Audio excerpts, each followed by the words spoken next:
Você vai continuar esperando alguém fazer alguma coisa por você, um político, um salvador da pátria? Esquece. Se ninguém tomar uma atitude, nada acontece.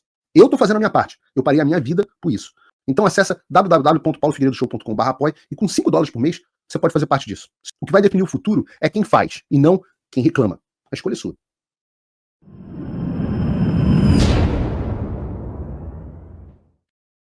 Vem o Gordola, o balofo do Flávio Dino, querer dizer, e pode me processar por gordofobia, que eu de fato sou gordofóbico, meu Deus do céu, isso não é papel, e querer dar esporro. O que ele recebe? Ele acha que os americanos iam voltar atrás. Aí vem o vice-secretário de Estado da diplomacia americana, Christopher Landau. Vocês têm que entender quem é esse cara. Eu vou dizer uma coisa para vocês. Quando você vai no prédio do Departamento de Estado, todo mundo tem sala lá, as salas são muito bacanas. Né? Todo mundo é um prédio enorme. Tem mais de um prédio, mas o prédio principal é um prédio enorme, com vários andares, etc. E algumas pessoas têm salas comuns, com uma mesa, cadeiras e tudo mais. Quando as pessoas são oficiais mais sênior, tem salas maiores, com mesas de estar, etc, etc. Quando você sobe para o andar onde é o Marco Rubio e o Christopher Landau, é um andar que você sobe, e você chega lá, tem uma antessala. Nessa antessala você deixa todos os seus eletrônicos dentro de um cofre, não pode entrar nem com smartwatch, tá? Todos os eletrônicos, nem com smart glass, não. Todos os eletrônicos são deixados dentro de um cofre. Aí você entra num lugar lindo, que em vez, nem parece que está dentro do prédio moderno, que é o prédio do Departamento de Estado. E aí você tem pinturas a óleo gigantescas de diplomatas americanos, é efetivamente aquele clima de palácio, móveis antigos, de madeira, pesados, aquela decoração bem de palácio mesmo. E aí você tem uma bifurcação que você tem, para um lado, a sala do Marco Rubio, para o outro lado, para a esquerda é a sala do Marco Rubio, para a direita é a sala do Christopher Landau. Quando você chega na sala do Christopher Landau, ele tem uma antessala com um monte de poltronas, parece que você está sentado dentro do salão oval, dentro da Casa Branca. Este cara é o número 2, só acima dele, na diplomacia americana, só há o Marco Rubio. Uma pessoa que tem um poder enorme na política global, tá? A gente percebe, né, que, quando você está conversando com esse tipo de cara, você fala assim, meu irmão, como a gente diz no Rio de Janeiro, esse maluco é pica. Pica. Tá? O que...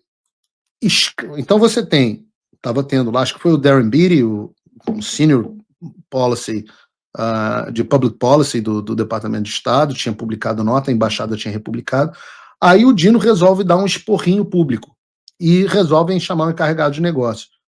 Qual é a resposta dos americanos? A resposta dos americanos é botar o Christopher Landau para responder o seguinte: a separação de poderes entre diferentes ramos do governo é a maior garantia de liberdade já concebida pela mente humana. Captou, Gordola? Essa separação que você está alegando que existe é a maior garantia de liberdade já concebida pela mente humana. Nenhum poder ou pessoa pode acumular poder demais se for controlado pelos outros. Mas uma separação formal dos poderes não significa nada se um dos ramos tiver meios para intimidar os outros a cederem às suas prerrogativas constitucionais. Ouviu, Gordola? O que está acontecendo agora no Brasil evidencia esse ponto. Um único ministro do Supremo Tribunal Federal usurpou poderes ditatoriais ao ameaçar líderes dos outros poderes, ou seus familiares, está falando agora do Hugo Mota, com prisão, encarceramento ou outras penalidades. Essa pessoa destruiu a historicamente estreita relação do Brasil com os Estados Unidos. Está dizendo, a relação entre o Brasil e os Estados Unidos está destruída. Esse é o termo do número 2 da diplomacia americana. Ao, entre outras coisas, tentar aplicar a lei brasileira extraterritorialmente para silenciar indivíduos e empresas em solo americano. Valeu, Gordola? Tamo junto. Aí, ó. A situação é sem precedentes e anômala, justamente porque essa pessoa veste uma toga.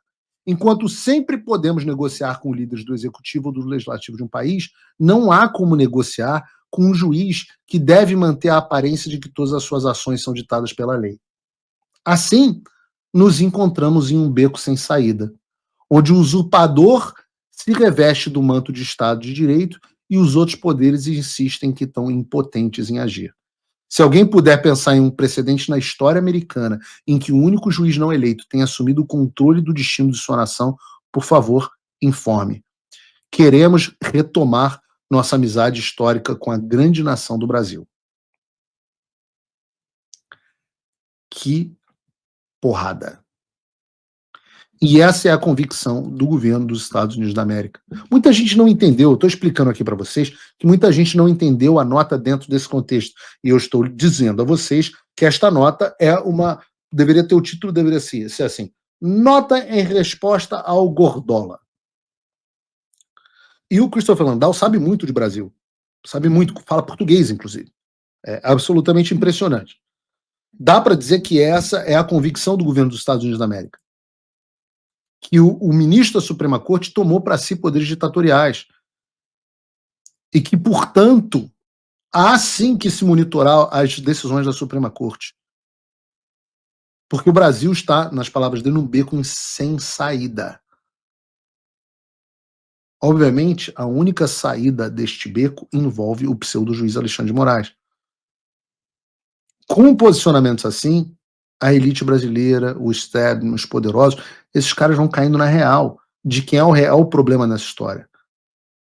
Lembra? Eu sou uma pessoa bem humorada. Eu lembro que há um mês, há cerca de um mês, tinha imbecil acreditando que iam enviar uma delegação de senadores despreparados que iam resolver o problema. Ou Alckmin, que a relação era meramente comercial, o Alckmin vai resolver. O Haddad. Vamos mandar o Haddad. Agora, meus amigos, depois do que disse o vice-secretário de Estado, cada vez mais pessoas vão acordar para a realidade e perceber que não há retorno à normalidade enquanto o Alexandre de Moraes se assentar no Supremo Tribunal Federal.